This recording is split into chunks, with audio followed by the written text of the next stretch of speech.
టాటరా classic రెటినాలకు world class treatment ఇప్పుడు మన భీరంగూడలో అమెరికన్ లేజర్ ఐ హాస్పిటల్స్.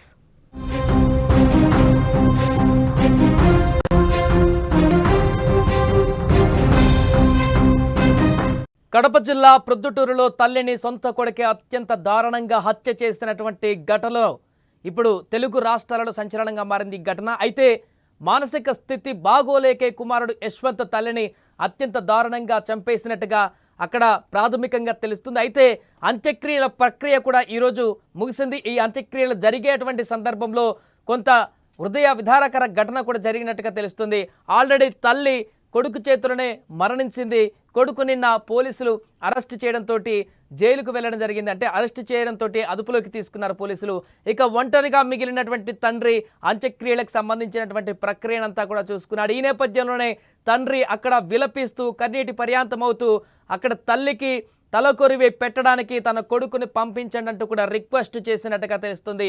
ఇక అతని మానసిక స్థితికి ఈ యొక్క ఘటన అద్దం పడుతుంది. గతంలోనే చాలా సందర్భాలలో ట్రీట్మెంట్ కూడా ఇచ్చినట్టుగా తెలుస్తుంది. తన మానసిక పరిస్థితి బాగోలేకపోవడం కారణంగానే తన కొడుకు చాలా సందర్భాల్లో ట్రీట్మెంట్ ఇచ్చినట్టుగా కూడా తెలుస్తుంది. ఇప్పుడు వారికి ఒకే ఒక కొడుకు, వేరే సంతానం కూడా లేదు ఇద్దరికి. ఇలాంటి సందర్భంలో తన తల్లిని అత్యంత దారుణంగా హత్య చేసినప్పటికీ, అతి కిరాతకంగా గొంతు కోసి చంపినప్పటికీ తండ్రి అక్కడ కొంత విలపిస్తూ తన కొడుకు చేత తలకొరివి పెట్టించాలనేటువంటి ఉద్దేశంతో పోలీసులను రిక్వెస్ట్ చేసినట్టుగా తెలుస్తుంది. యశ్వంత్ని అక్కడి నుంచి రప్పించడానికి ప్రయత్నాలు కూడా చేసినట్టుగా తెలుస్తుంది. అయినా కూడా పోలీసులు ఎట్టి పరిస్థితుల్లో కూడా దీనికి అనుమతించలేదు. దీంతో ఆమెకు తలకొరివి పెట్టేందుకు ఏమాత్రం కూడా పంపించలేదు యశ్వంత్ని. ఇక తండ్రి విజయభాస్కర్ రెడ్డి పోలీసులను కోరినా కూడా పోలీసులు ఏమాత్రం సహకరించకపోవడంతో విజయభాస్కర్ రెడ్డి లక్ష్మీదేవి చనిపోయినటువంటి లక్ష్మీదేవి భౌతిక కాయానికి తలకొరివి పెట్టినట్టుగా తెలుస్తుంది. ఒక్కసారిగా ఈ ఘటనతో అక్కడున్న వారందరూ కూడా స్థానికులు కూడా ఆవేదనకు లోనయ్యారు. ఒకవైపు భార్య చనిపోయింది, కొడుకు జైలు పాలయ్యాడు. ఒంటరిగా మారినటువంటి విజయభాస్కర్ రెడ్డి ఎటు పాలుపోక ఇప్పటికే ఆయన మాట్లాడినటువంటి బైట్స్ కూడా మనం విన్నాం. ఘటన జరిగిన తర్వాత తన కొడుకు మెంటల్ పరిస్థితికి సంబంధించిన వివరాలను కూడా వెల్లడించారు. ఈ నేపథ్యంలోనే ఆయన చివరిసారిగా పోలీసులను ఆశ్రయించాడు.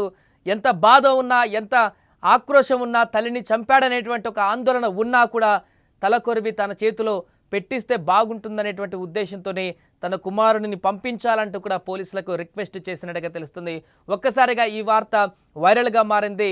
ఇంత దారుణానికి పాల్పడ్డటువంటి కుమారుడిని మరలా ఏ విధంగా విజయభాస్కర్ రెడ్డి పిలవగలిగాడు, ఏ రకంగా మనసొప్పింది తనకనేటువంటి అంశానికి సంబంధించి కూడా చర్చ కొనసాగుతుంది.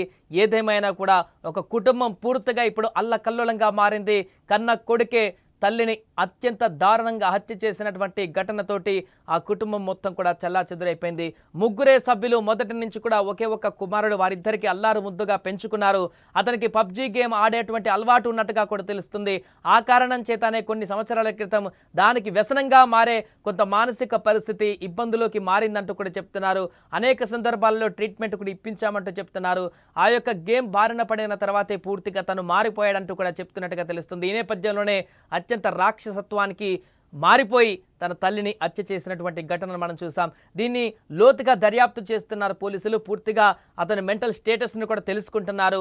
అసలు ఎన్ని సంవత్సరాల నుంచి తన మానసిక ఒత్తిడికి గురవుతున్నాడు, ఏం జరిగింది, ఏంటి కారణం, తల్లిని చంపడానికి ఒక డబ్బులు మాత్రమే కారణమా, లేకుంటే తన మానసిక పరిస్థితి కూడా కారణమా, ఇంకేదైనా కారణాలు ఉన్నాయా, అన్ని కోణాలలో కూడా ఇప్పుడైతే దర్యాప్తు కొనసాగిస్తున్నారు.